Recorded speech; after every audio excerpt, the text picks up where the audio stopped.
Olá, pessoal. Estamos aqui no Fala Digital e hoje, mais uma vez, tem uma convidada mega especial. Estou aqui com Karen Guedes Albino, ou Albino Guedes. Guedes Alvino. Dessa vez acertei, tá vendo? Seja bem-vinda à nossa casa. Obrigada. Muito obrigado por ter aceitado o convite e estar aqui para a gente falar sobre um tema que é tão crítico no atual momento global que temos vivido, né? Que é a questão da questão migratória, né? E as suas criticidades. E, claro, contar com seu conhecimento geopolítico vai ser de grande valia. Mas se apresente, fala um pouquinho de você para todos que vão nos escutar. Obrigada, Denis. Obrigada, pessoal da Fala Digital. Eu sou Karen Guedes Albino, sou geógrafa, sou doutora em geografia, especialista em imigração e gênero. Peraí. Vou aproveitar, então, enquanto você se apresenta, vamos fazer nosso brinde Ah, é? com a nossa caneca personalizada. Maravilhosa. Posso levar? A gente fala sobre isso depois. Vamos ver se você vai Se eu vou se merecer. comportar bem. Tá bom.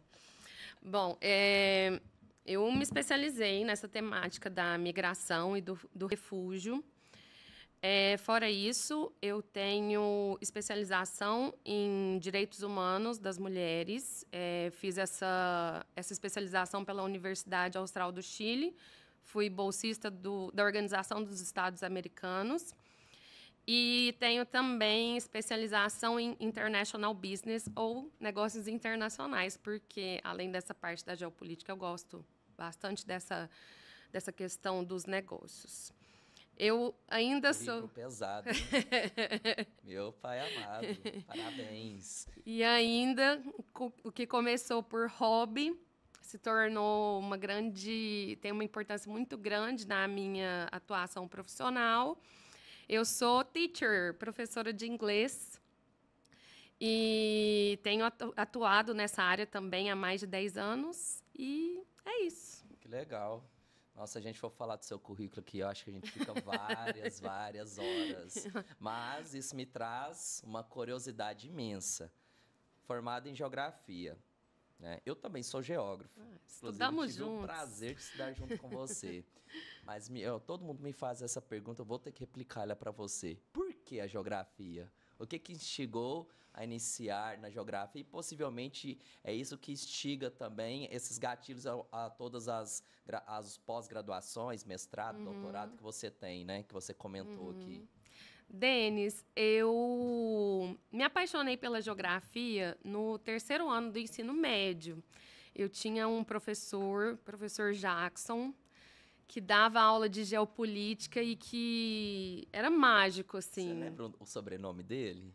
Não No Antigo lembro. Federal? É no Federal. Tá, conclui sua história, depois eu vou fazer um adendo nessa Tá. situação. E eu apaixonei pela geografia, pela geopolítica, pela revista da National Geographic. E aí eu pensei, eu não sei o que eu quero fazer, mas eu sei que tem a ver com isso. Então, para eu estudar isso, eu vou estudar geografia. Então, eu cheguei na geografia com esse amor um pouco assim, sem saber o que eu faria.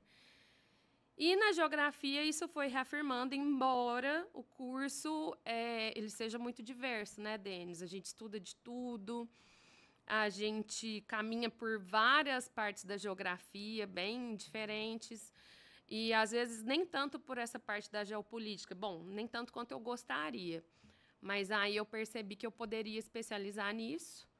E eu fui fazendo aos poucos, desde o meu TCC, no final da graduação, e aí depois Qual foi seu mestrado. tema de TCC, inclusive? Meu tema de TCC era como que os impactos da crise econômica global influenciavam em localidades pequenas, assim, né, cidades menores, no caso Santa Vitória, Ah, que legal. porque lá estava tendo um up da indústria sucroalcooleira, isso estava impactando muito com a questão migratória, com a invasão do campo, né, dessa monocultura. Então, o meu estudo foi mais para esse sentido. Interessante, conheço Santa Vitória. Realmente, a indústria sucroalcooleira é o que comanda ali a microrregião. Muito bacana. E sabe por que eu falei para você que eu ia fazer um adendo? Todo mundo faz a mesma pergunta, só que eu não sabia ainda mesmo a conhecendo por tantos anos, que a nossa resposta é igual. Você Sério? acredita que eu fiz geografia também por influência do professor Jackson? Mentira, Eu fui sério? no meu terceiro ano, cursinho, vi ele ministrando as aulas, achei sensacional. Maravilhoso. Troquei uma ideia com ele em algumas oportunidades, sabendo um pouco mais da profissão, como é que era e tudo mais. E quando eu fui escolher o meu curso, na época ainda vestibular, você ia lá no Correios, na fichinha, e escolhi a geografia. E fui muito feliz, nossa, me ensinou muito. Sou Nossa. extremamente grato. Uhum. E que interessante Nossa, essa mesmo. coincidência. Então, um brinde ao professor Jackson. Aê, professor E Jackson. cadê ele, hein? Não sei. Manda uma Cadê? mensagem pra gente aqui, ó, na fala digital. Professor Jackson, ex-professor do Federal, queremos saber do seu sumiço. Cadê você? Cadê? Nessa mesa aqui está 2 ex-alunos que você Dois influenciou. discípulos. 2 discípulos que nos influenciou a escolher a geografia. Foi mesmo. E o meu, muito obrigado. Muito obrigada. Parabéns muito por obrigada. inspirar pessoas, né? E vocês, professores, possuem essa missão. E parabéns a todos, que é uma profissão linda, né? Linda. Cara, Difícil. inclusive, você falou que hoje, atualmente, é teacher, né? Sou teacher. Que massa. Não teacher, Aí tá- teacher. Tá vendo que eu tô precisando entrar Tá. nas suas aulas, né? Pois é, eu percebi, assim, que para ter um contato direto com pessoas imigrantes refugiadas, eu precisava comunicar com elas na língua delas ou numa língua que elas soubessem. E português, enquanto segunda língua, não é tão difundido, né? O mais difundido é o inglês. Costumo falar, por que os ingleses não colonizaram o Brasil? Que eu já ia nascer sabendo falar inglês. Tem Ou então, prós e por que contras. português? Vocês não colonizaram mais países, difundiram a língua? Então, é tão poderoso, né? Naquela época. Levou tanto ouro do Brasil, convenhamos. Mas não fala assim da Guiana brasileira. Vamos lá. Mas assim, aí eu percebi. É engraçado, algumas coisas acontecem na nossa vida, se a gente tentar explicar, a gente não consegue. É verdade. Eu nunca fiz. Aliás, eu fiz um cursinho de inglês na UFO por 3 meses, que é o que eu consegui pagar na época, e não fiz mais. Aí as pessoas perguntam, como você aprendeu inglês? Parece que eu absorvi, sabe? Eu assistia coisas e fui aprendendo. Tanto é que eu já falava e já trabalhava em inglês no setor de turismo, quando eu morei em Belo Horizonte, mas eu não tinha muita noção do porquê da gramática, porque eu não tinha feito o estudo assim, né, teórico daquilo ali. Mas eu sentia no meu coração que era uma coisa que ia ser boa. Da mesma forma que outro momento em que eu consegui pagar um curso por 6 meses, eu falei, eu quero estudar francês. Aí eu estudei francês por 6 meses. Eu amei, mas não conseguia pagar mais. Então, eu continuei consumindo por coisas assim, né? Estudos por conta. Sem interesse, né? E pelo que eu Isso. entendo, você tem uma habilidade, você tem uma facilidade, é um dom nato de aprendizado. Eu acho assim que realmente eu tenho uma facilidade para aprender idiomas. Eu entendo muitas outras línguas que eu não falo porque não estudo, mas que eu entendo. Mas eu acho que é aquela coisa, cada pessoa tem uma facilidade, sabe? Você, questão de negócios, você nasceu para isso, vendas, negócios, não é? Será? Eu acho que sim. Eu costumava vender no busão da UF, nas viagens. Plano odontológico. Denis começou a vida dele de empresário vendendo picolé. Quando era criança. Exato, verdade. Então, eu acho assim que as pessoas elas têm alguns nichos em que elas têm uma facilidade. Não que se você não tiver a facilidade, você não vai conseguir desenvolver. Mas eu acho que é mais uma questão de, não sei, um dom. Eu acredito em dons, em facilidades e, claro, né, tem que ter também toda uma dedicação. Isso. Mesmo você tendo habilidade, você confirmou aqui várias vezes na sua fala, eu continuei estudando, ou seja, você foi consumindo, absorvendo, e para isso você teve a proatividade de buscar. E que bacana isso. E aí, depois de trabalhar para muitas pessoas, eu resolvi abrir a minha própria escola de inglês, que é ARG, ou RG, Easy English, que o nosso slogan é que inglês é fácil. Você acha inglês fácil? Não, inclusive, para mim, Denis, é a minha maior dificuldade, é a maior trava pessoal e profissional. Que eu gosto de desbravar vários lugares. E eu amo comunicar com pessoas. Então, eu tenho que ultrapassar esse desafio aí da linguagem. O que a gente observa lá na escola é que, às vezes, as pessoas têm esse bloqueio, mas muitas vezes esse bloqueio é um trauma. E é um trauma que ele pode ser superado quando a gente atribui o significado ao aprender inglês.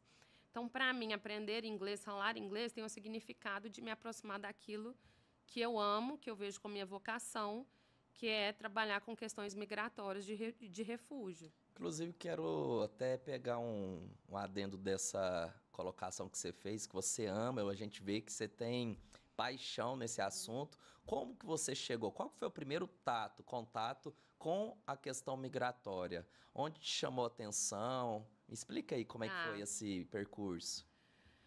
Bom, a paixão já existia, mas eu não tinha contato com a temática, nem com imigrantes e nem com refugiados.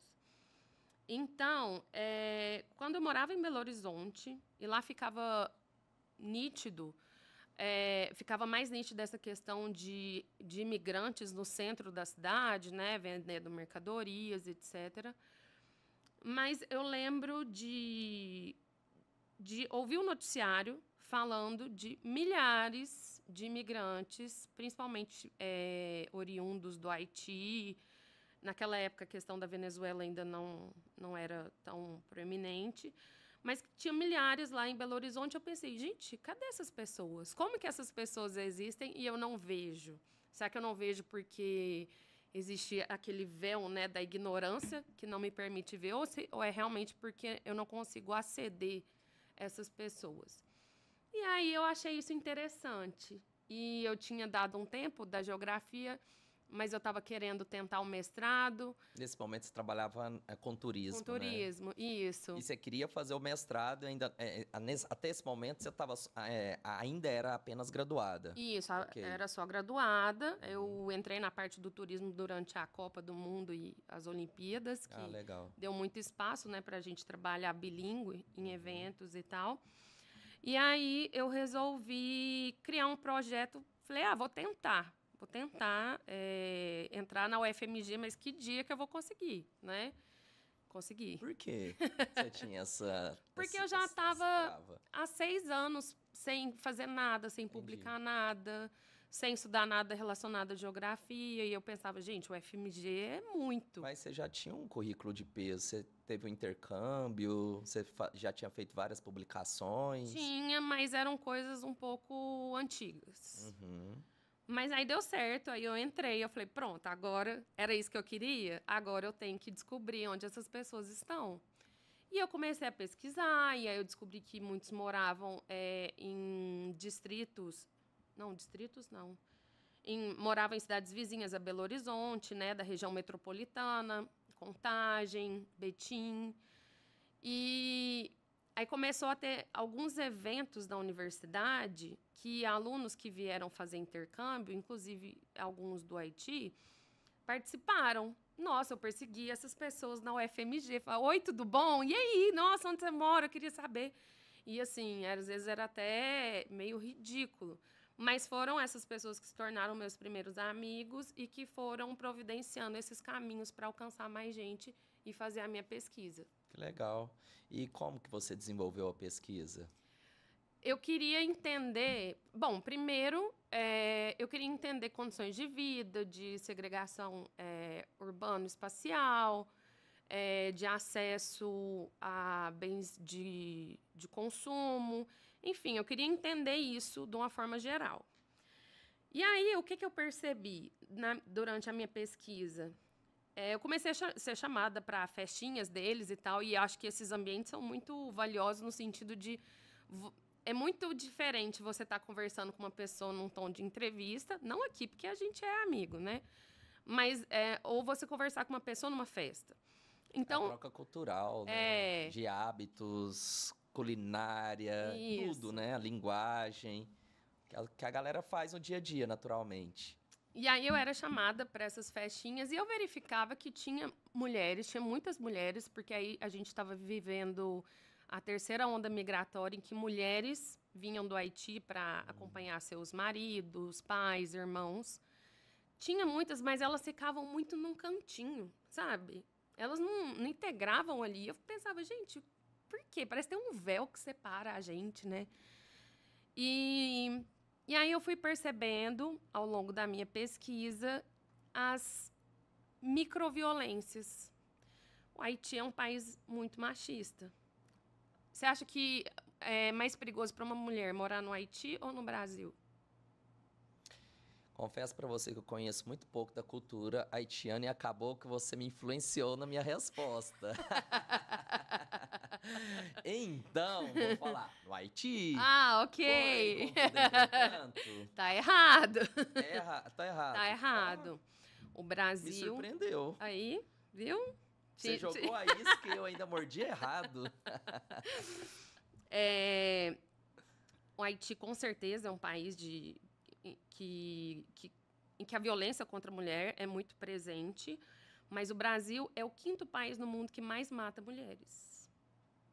Qual que é o primeiro quesito que está no ranking? Os primeiros países? Não nisso, de indicador do motivo.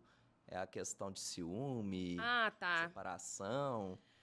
Então, é o que antes era chamado de crimes de honra, em que um homem não aceita. O crime de honra, ele pode incluir tanto um homem não aceitar um término, ou ter ciúme, ou um pai não aceitar uma filha desgarrar.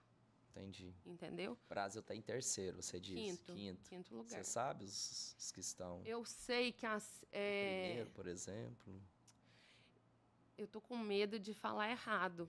Posso dar uma olhada? Tá, né? A gente procura essa informação posteriormente, só por curiosidade. Mas eu sei Mas que é um El número Salvador, catastrófico Colômbia. A gente muitas vezes cria, né, imaginários de países em que as mulheres são oprimidas porque são muçulmanas. Esses países não estão nem próximos do topo. O Brasil está em 5º. Então, o que eu percebi ali... Em quantidade? Não, é proporcional. Ah, ok. Porque daí traz um indicador igualitário, vamos dizer, né? Perfeito. Porque senão a gente teria que considerar a quantidade de população, né? Isso. E aí, o que eu fui perceber é que, por exemplo, essas mulheres, elas vêm de um contexto de vulnerabilidade muito forte e chegam no Brasil que continua vitimizando elas. E elas são muito mais silenciadas, porque o acesso delas ao lá fora, ao aprender a língua portuguesa, é muito menor. E aí eu percebi assim, antes eu não tinha uma pesquisa, agora eu tenho. Eu quero ver por que essas mulheres são tão vulnerabilizadas. E aí foi para onde eu joguei o meu foco. E aí foi mais difícil, porque as haitianas, a língua oficial do país, né, tem o francês, que é do colonizador, e tem o crioulo haitiano, que é um francês mexido para o colonizador não entender, mas que eles eram obrigados a falar. Então, muitas delas só falavam crioulo. Então, ter essa aproximação sem ter nenhum homem fazendo esse intermédio foi difícil, mas eu consegui acessos a dados de segurança pública e pude verificar que mulheres imigrantes que vêm de países com contexto de vulnerabilidade e que chegam no Brasil e que continuam sendo vítimas de vulnerabilidade, os desafios, né, que elas enfrentam diariamente são muito grandes. Entendido. E sua pesquisa ela foi focada no Haiti ou você também trouxe... No mestrado, sim. No mestrado, sim. E no doutorado, como é que foi? No doutorado, aí eu expandi. Mas aí eu saí, né, de Belo Horizonte e vim pesquisar Uberlândia, porque aqui eu sou voluntária de uma ONG que chama Taari. E aí aqui eu tive acesso, assim, a diversas nacionalidades. Eu conversei com pessoas, né, vou falar só de mulheres, né, porque é o meu foco, do Marrocos, de Burkina Faso, muitas da Venezuela, Colômbia, Argentina, Angola e até assim algumas de países europeus, mas não para o meu projeto de pesquisa não. Uma diversidade de culturas, então. Mas aqui a gente estima que tem mais de 90 nacionalidades em Uberlândia. É mesmo? Que bacana. E qual foi o conceito do estudo? O que você trouxe aí? Inclusive, a gente pode colocar a logo aqui da ONG, falar um pouco mais sobre o trabalho, né? Claro. Queria entender um pouco do sua linha de pesquisa, até mesmo o conceito da Tari, né? Como que ela tem desenvolvido esses trabalhos. Sim. Bom, eu comecei no TAARI antes de começar a minha pesquisa. Até tive um pouco de relutância para levar minha pesquisa para lá, para não misturar as coisas, mas depois eu vi que ia dar bom e tive autorização. Mas eu comecei no TAARI como professora voluntária de português. Então, o nosso objetivo é o português como língua de acolhimento. Então, é pegar essas pessoas que acabaram de chegar e que precisam começar a entender a língua, né, num contexto acolhedor. E é isso que a gente tem feito, né, que eu fiz desde o início da pandemia, quando virou tudo online. E eu esqueci a outra pergunta. O que eu comentei com você é saber como que é a atuação da Tari hoje. O TAARI hoje, a gente tem tido muita dificuldade nessa questão de oferecer o ensino. Porque tudo no TAARI é doação, é uma ONG, né? Uma OSC. Então, se não tem doação, a gente não consegue trabalhar. Os polos de ensino que a gente montou, que a gente vem montando ao longo dos últimos anos, eles têm funcionado principalmente em igrejas protestantes que oferecem aquele espaço de muito bom grado para a gente atuar ali. Só que, por exemplo, eu sou voluntária. Se eu quiser ser voluntária, eu tenho que me dirigir até o polo no Santa Rosa por minha conta. Então, isso afasta muitos voluntários, além de que os próprios alunos, eles têm dificuldade de chegar, sabe? Então, são pessoas que têm dificuldades financeiras, de deslocamento urbano, né? Isso, muito. Ou então, por exemplo, nós temos mulheres lá que chegam com bebezinhos. Mas aí o bebezinho começa a chorar, ela não consegue prestar atenção na aula. Então, seria legal, por exemplo, ter uma creche. Tanto é que esse ano a gente está revendo isso, a gente não está oferecendo aulas neste ano, porque a gente viu que não está funcionando, a evasão está muito grande, a gente precisa entender o que está sendo feito. Mas o TAARI acolhe imigrantes refugiados que chegam aqui em Uberlândia. Inclusive, essa semana está para chegar uma família de venezuelanos, né, que eu te mandei mensagem. Então, a gente coleta doações, a gente repassa essas doações, a gente trabalha angariando cesta básica. Cesta básica é muito importante para o nosso trabalho. O objetivo do TAARI não era ser assistencialista, era oferecer, né, cursos de formação, cursos de português. Qualificar, né, para a galera ter uma adaptação, vamos dizer, uma inserção no mercado, né, dignidade. Isso, né? Mas a questão do assistencialismo ela é muito urgente. Você não ensina uma pessoa que está com fome, ou que não arrumou uma casa ainda, sabe? Ou então que não tem uma cama. Então, a gente está recalculando rota em relação a isso e precisando de muitas doações. Então, se alguém quiser contribuir com o trabalho da ONG, que está o Instagram e também o WhatsApp. Entre em contato com a gente. Legal. Acho que é muito importante, um trabalho fundamental. Inclusive, para entender um contexto dessa, até para a gente falar desse assunto da questão migratória, pensando aqui na nossa micro-região. O que atrai esses imigrantes para Uberlândia ou para a nossa região? Ou para o Brasil em si? Como que tem sido essa questão aqui na América do Sul? Tá, vou te fazer uma pergunta. Sim. Vamos supor, você mora no Haiti. Você tivesse que escolher um lugar do mundo para você procurar um emprego melhor, uma vida melhor, você viria para o Brasil? Depende eu acredito que a minha A minha opção seria diante ao nível de conhecimento dos países que eu teria. Uhum. O Brasil, ele é conhecido, se eu fosse um haitiano, eu iria conhecer o Brasil pela alegria do povo, pelo futebol, pelo samba e assim por diante. Uhum. Mas automaticamente isso iria me atrair, falar assim, opa, meu país aqui é um povo alegre, pode ser que eu iria para o Brasil, porque eu me sentiria mais acolhido, uma cultura mais próxima, apesar que a língua não é a mesma, Uhum. né? Aí eu acho que a primeira opção que eu pensaria é, qual que é o país mais próximo que possa me acolher com a mesma língua, para me ter uma adaptação mais rápida? Sim. Não sei se eu consegui te responder, Não. mas eu tentei pensar num contexto como que eu reagiria nesse tipo de situação. Essa sua fala ela é muito pertinente pelo seguinte: quando a pessoa decide migrar, muitas pessoas têm preconceito contra imigrante, contra refugiado, né? Ah, tá roubando o meu emprego.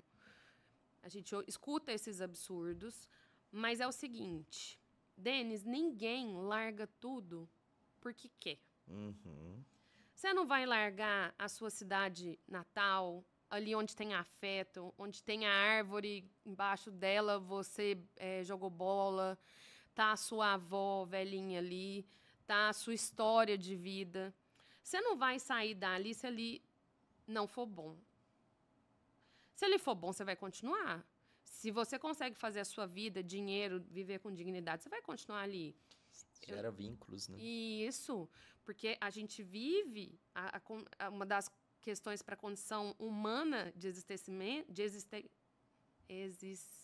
Existencialismo? não, Da de existência. existência. Uma das questões humanas básicas da existência é pertencer. A gente quer pertencer. Aqui eu não estou falando, mas meu amigo, ele é aventureiro. Não estou falando de uma pessoa aventureira que gosta de viajar e por aí. Estou falando, né, do padrão. Da necessidade, né, de Isso. migrar. Então, assim, as pessoas saem da terra natal delas, da cidade natal delas, e elas contraem uma dívida muito grande, porque é um dinheiro que elas não têm. E essa dívida gera ameaça tanto para eles no novo lugar, quanto para os parentes que ficaram. Então, as pessoas fazem isso porque não dá para continuar lá. Não tem como continuar lá. Entendo. Então, é isso, né? Para onde eu vou? Se a gente for pensar no modelo que a gente cria de sucesso no capitalismo, de produção, de trabalho, poxa, vou para os Estados Unidos, vou para a Europa, né? Países desenvolvidos. Então, assim, o Brasil ele aparece nesse cenário internacional muitas vezes como uma segunda opção. Entendi. Porque, é impossível ir para os Estados Unidos. É impossível chegar na Europa. Então, aonde eu posso ir nesse meio tempo? Aí entra isso que você falou. Aonde que parece ser legal? Entra essa questão do afeto em relação à possibilidade de você pertencer. E entra também a questão de rede de apoio, de conexões. Meu vizinho, ele já mora no Brasil. Então, tá vendo que você já um caminho que você teria que trilhar sozinho já foi trilhado? E por todas essas bate-papos, essa conexão com essas várias culturas que você tem e teve em todos os seus estudos, você enxerga que o brasileiro, o Brasil, é reconhecido como um país acolhedor ou não? Me conta. Qual a sua opinião? Eu acredito que sim. Acredita que sim. Eu acredito que sim. Então. Agora, até mesmo na questão documental, eu acho que também é uma segunda opção, porque eu acredito que aqui no Brasil não existe a exigência ou o temor de ser deportado igual em diversos outros países Sim. que estão na primeira escala de opção, vamos dizer. Só complementando assim minha resposta, eu acredito que sim. Boa. Então, em relação à documentação, para cá é mais simples. Tanto de você conseguir a documentação antes, quanto de você chegar aqui e conseguir ser documentado. É muito rápido o processo para um imigrante ele organizar a vida dele, né, em termos de documentos aqui no Brasil, e começar a trabalhar. Então, assim, eles chegam na mesma semana, as crianças já estão na escola, em poucos dias a pessoa já tem carteira de trabalho. Então, assim, isso comparado com outros países é muito simples. O O Brasil ele é muito proativo no sentido de oferecer refúgio para as pessoas, né? Então, quando uma pessoa está numa situação de vulnerabilidade, que ela está sentindo a vida ameaçada e que ela pede refúgio, ela pede asilo em outro país, o Brasil ele tende a responder muito mais rápido que os outros países. Só que na minha tese, eu tenho uma seção lá que eu falo o mito do brasileiro acolhedor. São nuances, porque quando a gente pensa no geral, a gente é muito feliz, a gente faz amizade com um cara que trabalha no bar da esquina e que é de outro país. Então, assim, você fala assim, cara, o brasileiro realmente acolhe. E se você perguntar para muitos imigrantes, a maioria vai falar, eu nunca sofri preconceito. Então, assim, tem essa questão. Mas, ao mesmo tempo, oportunidades não são oferecidas. De trabalho. De trabalho. Moradia também. De moradia, porque para o imigrante, da forma como a nossa sociedade funciona, ele vai morar aonde o capital decide que ele pode morar. São as periferias. Nas periferias. O emprego dele vai ser o emprego que sobra para ele. Então, assim, essa questão do mito do brasileiro acolhedor, ela tem uma base no mito da democracia racial brasileira. Por mais que a gente pense que em comparação com vários países, o Brasil não é tão racista, mas quando a gente olha a segregação social, quando a gente olha os dados, como que está a situação da população negra no Brasil, a gente vê que é um país que não é acolhedor, que não é um país que assimila. E da mesma forma. Então, assim, essas diferenças em relação ao Brasil são muito veladas. Não muito veladas, mentira. Elas não são explícitas, mas elas estão aí para todo mundo ver. Tem uma coisa que eu acho interessante, eu sempre observei, e você como especialista na área, eu gostaria de entender o seu conceito sobre isso. Eu acho o brasileiro, diante aos estrangeiros, muito curioso e, teoricamente, acolhedor para fazer uma troca de informação nesse sentido. Então, eu não vejo, nas experiências que eu observei no meu dia a dia, na minha experiência vivida, o brasileiro chegou aqui um angolano, um alemão ou um argentino, ele gosta de aproximar para trocar ideia, saber como que ele é curioso, ele gosta de fazer essa troca. Diferente do pensamento do americano, do europeu, que, poxa, esse imigrante aqui, ele vai tirar meu espaço. Ou ele vai... Eu entendo. Você entende? Eu não vou ir mais... vai tirar meu espaço, vamos se dizer. Isso é fato para você ou não? Dessa questão do brasileiro ser assim, o curioso em querer trocar experiência com o imigrante? Eu não quero ser a doida da teoria conspiratória, não. Mas, assim, a gente tem forças que agem na nossa sociedade que são muito ruins. Entre elas, o machismo, o racismo, nazismo, enfim. Todos esses ismos que são opressores, certo? Então, por exemplo, um país como os Estados Unidos, em que essa divisão racial, ela fica muito clara. Muito forte. Assusta a gente. Ou então, quando a gente vê um jogador de futebol na Europa sendo ridicularizado, jogando banana, a gente fala, gente, que absurdo. Se isso fosse no Brasil, o pessoal ia matar quem está fazendo isso, né? Há limites. Mas o que acontece? Essas forças, elas são forças tão fortes, por mais redundante que seja. Então, o racismo, ele é tão forte que, da mesma forma que ele opera daquela forma extremamente visível nos Estados Unidos, no Brasil não funcionaria dessa forma, ou pelo menos não funcionou até agora, porque tem muita coisa mudando. Então, ele opera aqui no Brasil de uma forma em que fica velada. Então, por exemplo, a gente é realmente curioso, a gente parece ser receptivo, todo mundo é curioso nesse sentido, né? Tem o carinha ali, vou conversar, chegou essa menina no meu trabalho, quero saber por que ela veio, né? E a gente tem essa questão da curiosidade, fala assim, olha, precisar qualquer coisa. Mas, ao mesmo tempo, acho que até a nossa geração, esse racismo, ele está dentro. Por exemplo, eu estudo isso. Eu posso falar que eu não sou racista? Eu não posso falar isso. Porque a minha base de construção social enquanto indivíduo tem racismo. Então, algumas coisas eu ainda vou ser pega nesse racismo que está dentro de mim. Então, a gente tem que ser antirracista. Primeira coisa, antirracista. O que eu estou querendo te dizer, e pode estar parecendo um pouco confuso, é o seguinte. O fato de aqui no Brasil a gente ser receptivo assim, mas por dentro sermos racistas e por dentro aceitarmos atitudes racistas, faz com que seja mais difícil ainda lutar por uma sociedade antirracista. Então, aqui eu mantenho o status quo.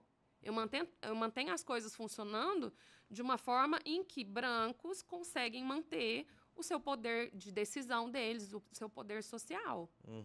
Entendo. Interessante.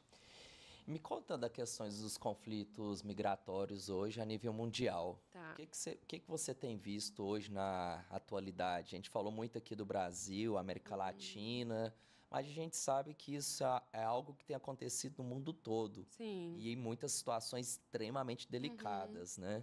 Até fazer um comentário, hoje vendo um jornal, um dos jornais aí na parte da manhã, vi lá, a faixa de Gaza foi considerada ontem, essa semana, no seu dia exato, pela ONU, como um local com maior pobreza, índice de pobreza no mundo. E a gente sabe que é por causa de um conflito. E automaticamente o que aconteceu, forçou um movimento migratório, né? Por questões de guerra, religiosa, cultural. E aí, como é que você vê essa questão? Não especificadamente de Gaza, mas de todo mundo, assim. O que você tem visto? Denis, a gente está vivendo uma crise migratória, uma crise humanitária global. É muito semelhante, em certos pontos até pior, do que períodos de guerras mundiais, o que a gente está vivendo. Sempre que há um conflito, então a gente teve, nas últimas décadas ali, Síria, vários conflitos em países africanos. Depois a gente teve a questão da Ucrânia. Esses conflitos, eles geram migração.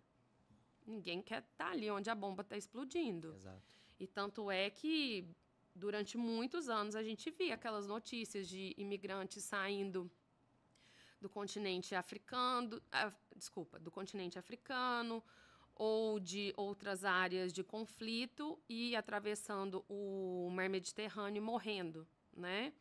Então, isso já vem acontecendo há um tempo.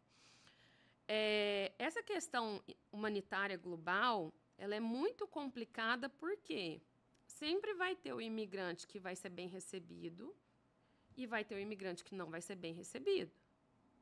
Então, em relação, por exemplo, à Ucrânia, são imigrantes que são considerados brancos e que eles foram bem recebidos em vários países. O Brasil foi proativo em receber os ucranianos aqui e tudo mais.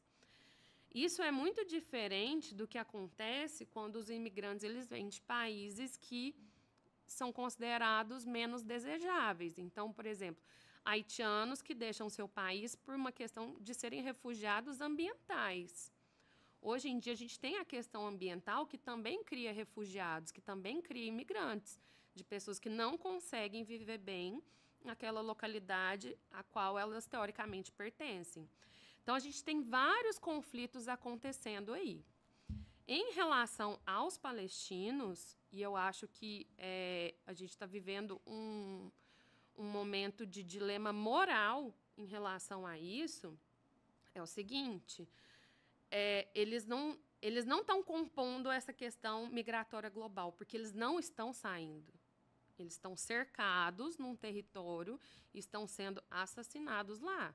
Aqui eu não estou falando sobre, mas a origem do conflito, eu estou falando do que está acontecendo. Hoje, o maior causador da mortalidade infantil no mundo, aliás, o maior causador é a guerra, esse genocídio que tá ocorrendo contra os palestinos. Então, o maior índice de mortalidade infantil do mundo é lá. Então, eu fico muito... Eu não consigo entender. Eu não consigo entender. Eu sei que existe conflito, eu sei que o mundo não é bom, eu sei que tem várias coisas erradas, mas eu não consigo entender como que funciona, como que a gente, nesse momento da vida, consegue ver imagens de crianças sendo explodidas.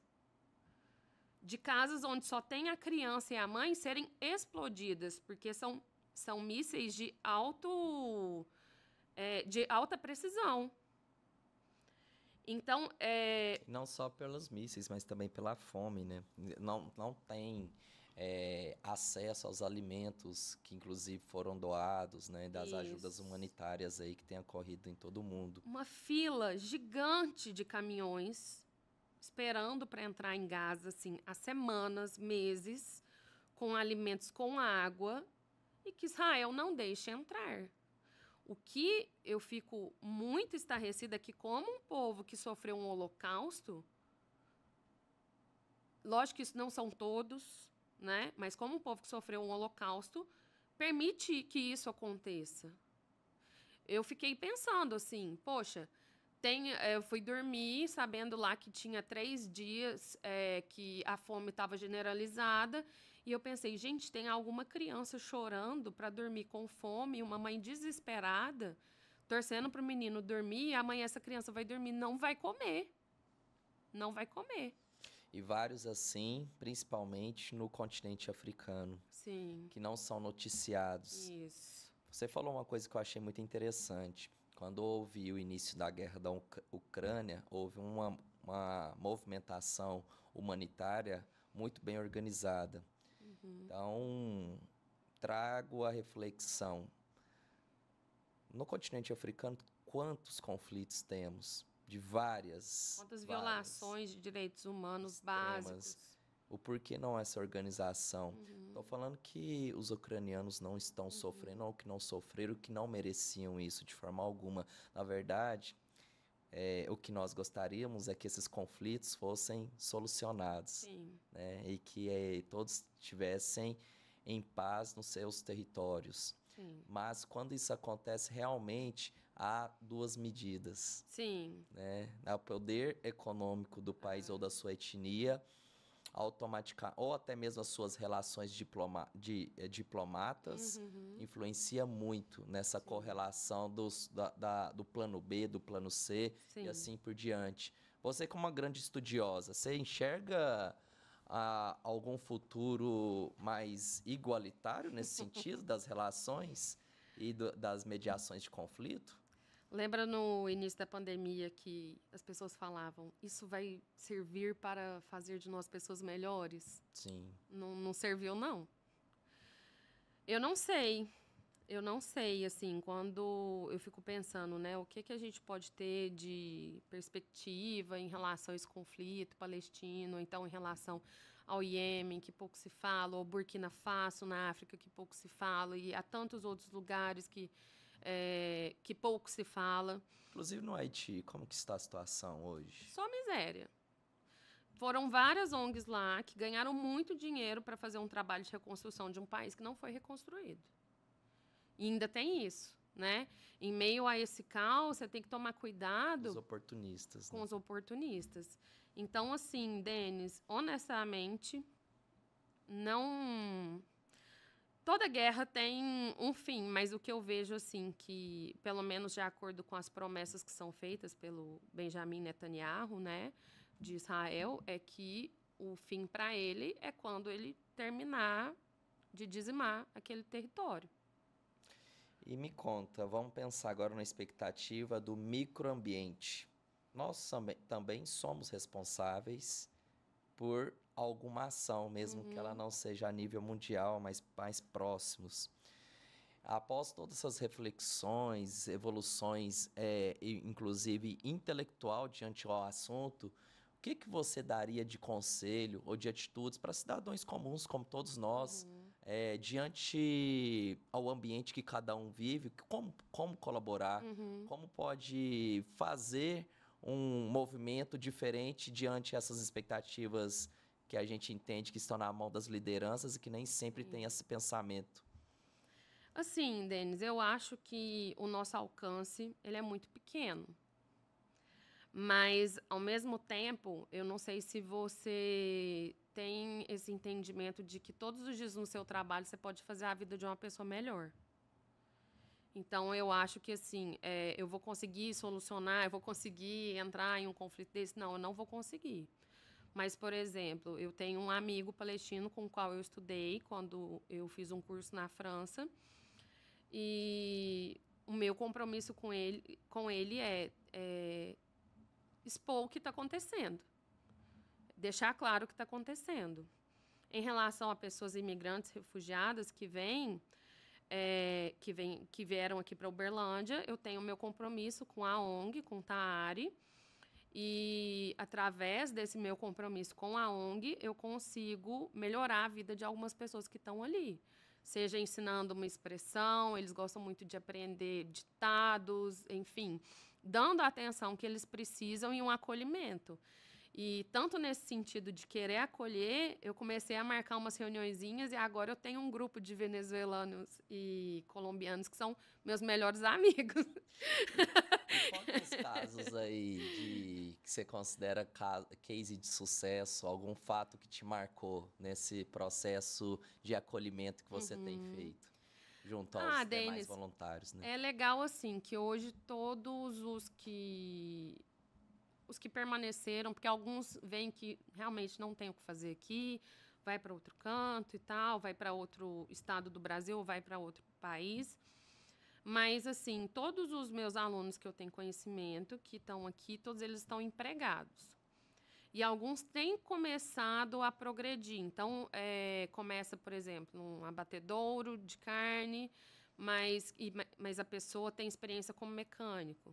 E, aos poucos, começa a encontrar caminhos assim.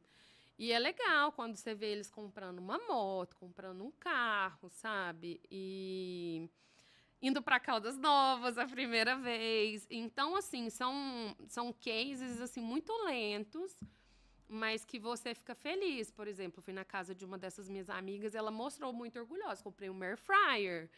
Então, assim, é muito lento, mas conseguir essas coisas é muito significativo. E o que eu acho que a gente pode fazer enquanto sociedade é oferecer condições para as pessoas terem um dia mais feliz. Acho que é isso. E oportunidades, né? Muito bonito o trabalho que vocês fazem. E, diante disso, como que surgiu a escola de inglês? Me conta essa história, eu fiquei bastante curioso. Eu já entendi que você tem toda essa expertise, essa habilidade de aprendizado de línguas, conecta com várias culturas. A escola de inglês foi... eu comecei a ter experiências, assim, Então, pontuais. divulga. Qual que é o nome? A RG, vou colocar aqui na tela. RG, ou RGs em inglês.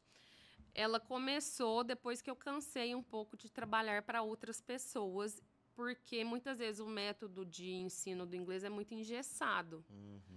Ninguém tem tempo de fazer para casa, as aulas têm que ser dinâmicas, as aulas têm que ser interessantes. Eu pensei, eu acho que eu consigo fazer isso de uma forma melhor. Você criou, então, a sua metodologia. Hoje você considera que a RG tem uma metodologia própria. Eu tive um curso de formação da Oxford University Press e também da metodologia B, que é da National Geographic. Então, são metodologias que eu tenho, que eu fui juntando com a minha experiência enquanto professora. Legal. Tanto é que, assim, o material que a gente usa é um material produzido por nós mesmos, né? Nós estamos lá, por enquanto, em 3 professores. E nessa pegada também de oferecer algo bom à sociedade, nós sempre pegamos todos os anos 1 ou 2 casos de alunos pro bono, que a gente não cobra, porque são pessoas que não poderiam pagar pelo curso, embora seja muito acessível, mas que a gente quer oferecer isso para as pessoas. E hoje a gente está oferecendo também, né, para quem está aqui assistindo esse MesaCast e que ama a fala digital, igual a mim, um cupom de 15% de desconto, fala digital, que vai ser colocado o QR Code aí na tela. Maravilha. Então, pessoal, se liga aí nessa dica da Karen, hein? Todas as pessoas que estejam ouvindo esse podcast, esse conteúdo aqui riquíssimo, com o código lá, Fala Digital, você tem 15% de desconto numa metodologia diferenciada para aprendizado de inglês. E como eu falei diferenciada, elucida isso daí para todos nós. Quais são os diferenciais da sua metodologia? A gente primeiro, de uma forma breve, lógico, mas a gente tenta entender o contexto daquele aluno. Então, com que você trabalha? Se você trabalha na área de business, será que vai ser muito interessante se eu colocar um texto sobre agricultura? Então, assim, eu tento entender os seus interesses. Né? O que você quer? O que te estimula mais? É mais exercício de listening? É mais conversation? É mais writing? Então, a gente... essa atenção à demanda do aluno que faz a gente... Porque o nosso método, o que a gente mais gosta é o fato dele não ser engessado. Então, assim, o Denis vai ter o material do Denis, que vai ser feito de acordo com aquilo que o Denis ambiciona e que ele se sente confortável. Ah, mas precisa estudar gramática. Você vai estudar gramática, mas você vai estudar gramática de outro jeito. E hoje você considera quanto tempo o cara ali na estaca zero para começar a falar assim, não, eu vou ali para os Estados Unidos fazer uma viagem de business de 10 dias. O cara começar ali, trocar uma ideia com a galera. Vou te contar um case de sucesso. Exato, isso. Faça isso. Um aluno nosso, programador, ele chegou e ele falou assim, olha só, eu preciso estar falando inglês em 4 meses. Eu falei assim, tá, e qual que é seu nível? Ele, não há nível. What's your name?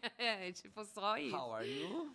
Eu falei assim, olha, falando, eu não vou te prometer. Ele falou assim, aí ele falou assim, eu faço aula todos os dias. Eu falei, não, até porque seu cérebro tem que descansar. O descanso ele é muito importante, a pausa, né, para você assimilar. Falei assim, vamos fazer o seguinte, vamos começar 3 vezes por semana, mas esse prazo que você está me dando é muito difícil. Ele falou assim, você vai ver que eu consigo me dedicar e eu vou conseguir. Falei, então, a minha parte, a minha contrapartida você tem, eu preciso da sua. Denis, ele fez a entrevista, ele tinha mais ou menos 4 meses de curso. Ele falava muito erradinho, assim, mas conseguia passar a informação. E o trabalho dele não é conversar. O trabalho dele é programar. Às vezes ele vai ter lá várias meetings, várias calls, e ele vai precisar. E ele conseguiu o emprego, você acredita? Que maravilha. Uma empresa lá do Texas. Aí ele continuou fazendo o inglês, foi aprimorando e tal. E eu falo para ele, cara, eu sou muito sua fã, porque não é só o que eu posso te oferecer, é o que você também pode oferecer para esse processo. É uma via de mão dupla, né? Então, a gente tem aluno que começa do zero, que chega ali nos 6 meses e que ele consegue falar coisas assim, mais básicas, sabe? Ter uma conversa básica. A gente tem aluno que chega com 1 ano e que tem uma fluênciazinha, com muitos erros, mas uma fluênciazinha. Mas a gente tem aluno que passa 2 anos fazendo aula 1 vez por semana, porque matou a segunda, e que não se cerca de inglês e que não fala nada. Entendi. Então, assim, é muito como que a gente vai construir isso, entendeu? Então, eu sei que você gosta de música country. Então, o que eu vou fazer? Eu não vou te passar um para casa, porque eu sei que você não tem tempo. Mas eu falo assim, Denis, escuta essa música até você enjoar. Isso é uma forma de você assimilar conteúdo. Então, a nossa proposta da escola é essa. Trazer um inglês diferenciado que você sinta uma conexão com o que você está aprendendo. Uhum, muito bom. E gostaria que você deixasse um recado aí para a galera sobre essa questão da migração, né? Como podemos ser mais acolhedores e fazer um mundo melhor. E essas pessoas realmente, todos nós seres humanos, independentemente de onde estamos ou vamos estar, queremos ser bem acolhidos. Inclusive, você foi bem acolhida aqui no Fala Digital? Muito. Vou até levar uma caneca, gente. Bom, você tem se comportado bem até então. Bom, pessoal, o que a gente vive hoje em relação à crise migratória tende a piorar. É muito triste, muito difícil, né, falar disso, mas tende a piorar, porque a gente não está conseguindo ainda nem situar aquelas pessoas que estão sendo massacradas ainda, né, assimilado com o que vai ser feito. O que eu acho que a gente pode fazer é que, por exemplo, o Brasil ele tem leis ok em relação à imigração, mas o Brasil não tem uma infraestrutura de recepção. Então, o imigrante chega aqui, o refugiado chega aqui, e ele não sabe o que ele faz, para onde ele vai. Tanto é que teve uns tempos que estava cheio de refugiado no aeroporto de Guarulhos, porque eles chegaram e, assim, não sabem a língua, não sabem o que fazer. Eu acho que o envolvimento com projetos, com ONGs, é muito importante. Se você não consegue doar seu tempo, doação material, doação financeira. Mas eu acho que é preciso também cobrar, né, autoridades para que o Brasil acolha esses imigrantes de uma forma melhor. A gente tem um projeto aqui em Uberlândia. Independentemente de onde vem. E independentemente de onde vem. Porque os mais indesejados são os que mais precisam. Então, a gente tem um projeto correndo aqui na Câmara de Uberlândia em relação a definir melhor como que vai ser essa política em relação a imigrantes refugiados. Isso precisa ser cobrado, isso precisa ser entendido como uma necessidade. E antes que se falem assim, mas esse imigrante ele quer tirar meu trabalho. Ele não quer tirar o seu trabalho, ele quer sobreviver. Um país como os Estados Unidos, ele tem 30% da sua população composta por imigrantes. Um país como o Brasil, sabe qual que é a porcentagem? Não tenho ideia. 0,5%. É nada, não é nada. Então, o que a gente pode fazer é acolher e lutar por melhorias, igual todas as temáticas que são delicadas do nosso país. Legal. Quero te parabenizar pelo seu trabalho, pela sua consciência social. Acho que falta muito isso nas pessoas, olhar para o outro, né, e fazer pelo outro. Pelo trabalho da ONG. Inclusive, vamos colocar aqui novamente, pessoal que quiser colaborar com essa iniciativa, né? A Tari, né? O telefone aí está aqui exposto na tela, juntamente com o Instagram. Com quem fala lá, Karen? Tem o pessoal da secretaria, tem a Letícia, que é a atual diretora. Enfim, só chamar. É só chamar que vai ser bem atendido. Isso. Parabenizar pelo seu projeto também, tá? Da escola de inglês. Gostei muito do case. Para mim, na hora que você começou a falar, eu falei, quase impossível. Mas, ao mesmo tempo, pensei, cara, esse cara tem que ter muita dedicação. Muita. Então, parabéns. Qual que é o nome do aluno?